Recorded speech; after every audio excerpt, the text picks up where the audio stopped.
Good morning. Today is Sunday, November 7th, 2021. Jews have long been active in protecting the environment, demonstrating, advocating for legislation, leading by personal example. Jews have been at the forefront of this effort for many, many, many years. Traditional Jews, and I am proud to include myself, teach Torah sources in Chumash, in Talmud, in codes of Jewish law like Shulchan Aruch, and in the words and works of contemporary scholars like Meir Tamari and many, many others, all of which inspire Jews and others, create values and obligations, mitzvah obligations, and provide detailed application of these mitzvos and values to contemporary everyday life. I shared just a bit of this recently with some of you in connection with Shemitah, and I have taught and spoken about this subject extensively over many years. For the Jewish world, an important crossroad was reached 10 days ago. Last week was the UN Climate Conference in Glasgow, Scotland. Among the world leaders who spoke was Israeli Prime Minister Naftali Bennett, and he said, "As we gather here in Glasgow, we know that history will judge our generation's response to this threat, not by how ambitious we are, but by the practical steps we take. Israel is at the beginning of a revolution on climate change." He later wrote that he had received a letter from a group of rabbis in Israel urging him to pledge and, much more importantly, carry out dramatic action to combat climate change. That letter that was sent to the Prime Minister before he spoke has been translated and published, and it takes this discussion to a new and necessary level, especially as Prime Minister Bennett publicly wrote that the letter that I'm about to share with you influenced and perhaps made more extensive the declaration that he made in Glasgow. So this is a letter that was sent on October 29th of this year, 2021, just days before Prime Minister Bennett was to travel to Glasgow. It is a public letter to the Prime Minister of Israel by Israeli Orthodox rabbis in advance of the World Climate Summit in Glasgow, Scotland, directed to the Honorable Prime Minister of Israel, Mr. Naftali Bennett, signed by a long list of Israeli rabbis, many of whom you would recognize by their names, and I would humbly but proudly add my name in strong agreement to the contents of what I see as a revolutionary letter in the history of Jewish law. And the letter states, "This letter is written to you entirely independent of party politics, ethnicity, religious identity, or even national identity. It relates to all humanity, and as such, we, the undersigned, have united to write about it." So the first part of the letter talks about the Torah analysis of sustainability that we have all discussed and been discussing for many, many years. Some of the material that I have shared with you before is the very famous pasuk near the beginning of the Torah. Vayikach ad Hashem Elokim es ha'adam vayinichehu b'gan Eden. God took man immediately upon creating human beings and placed him b'gan Eden, in the Garden of Eden, la'avda u'l'shamra, to work the land, to conquer it, to develop it, to use it for human requirements, u'l'shamra, and to guard it, to protect it. I shared with you before the fundamental and wide-ranging mitzvah that comes later in the Torah of bal tashchis, not to waste anything in the world. Listen to the words of Rabbi Shamshon Raphael Hirsch, which I've shared with some of you before. This prohibition, it is stated in the Torah regarding the needless destruction of fruit-bearing trees. This prohibition of purposeless destruction is only to be taken as an example of general wastefulness. Under the concept of bal tashchis, do not waste, do not destroy for no purpose. The purposeless destruction of anything at all is taken to be forbidden, so that the bal tashchis of our text becomes the most comprehensive warning to human beings not to misuse the position which God has given them as masters of the world and its matter, to capricious, passionate, or merely thoughtless, wasteful destruction of anything on earth. That is all prohibited.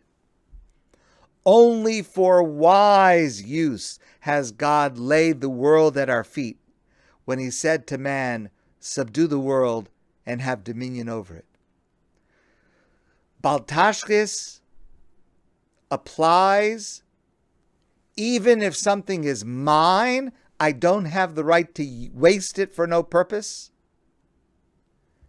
Even if something is ownerless, a natural resource within the world, I'm not allowed to waste it without purpose. No matter how small the monetary value, it is prohibited. And clearly, wasting energy, wasting resources, damaging unowned property like the atmosphere, oceans, unused land, all of that is prohibited within the rubric of bal tashchis.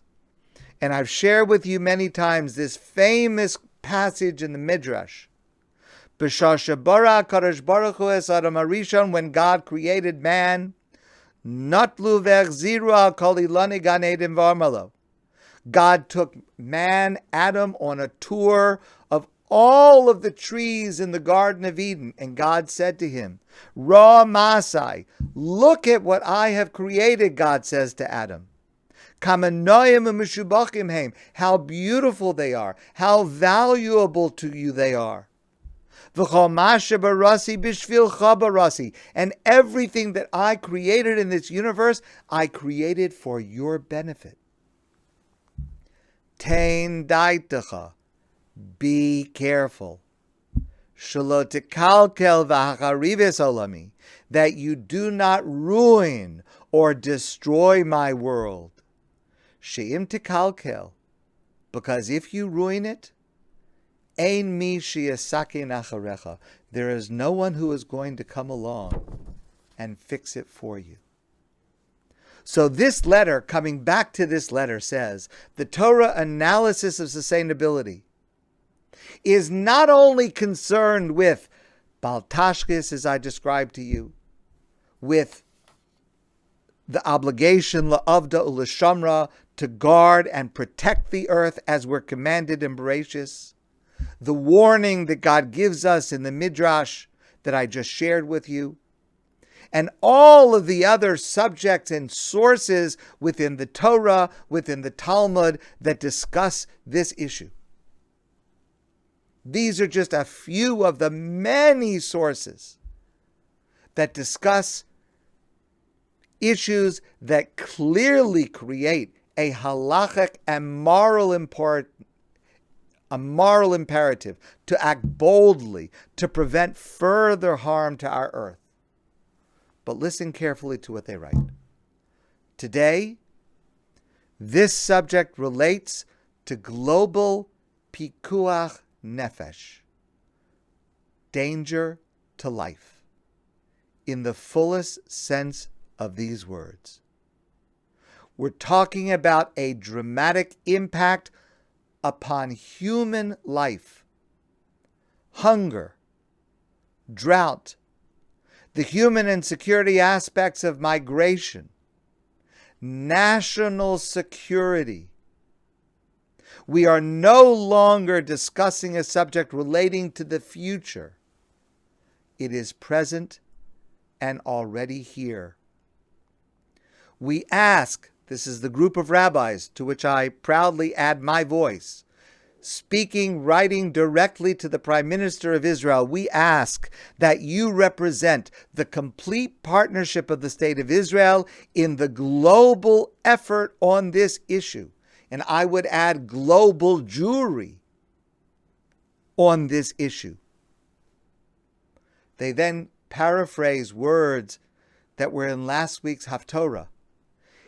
When the Haftorah says, Einei kol Yisrael elecha, the eyes of all of Israel are upon you, David, King David. The eyes of many in the world are lifted towards us, the source of the major world religions. Ki mitzion teitzei sora udvar Hashem mirushalayim, because from Zion shall go forth Torah and the word of God from Jerusalem. It is imperative and authentically Jewish that the Torah of protecting the environment should go forth from Zion, and God's warnings and commandments on this issue should emanate from Jerusalem to the entire world.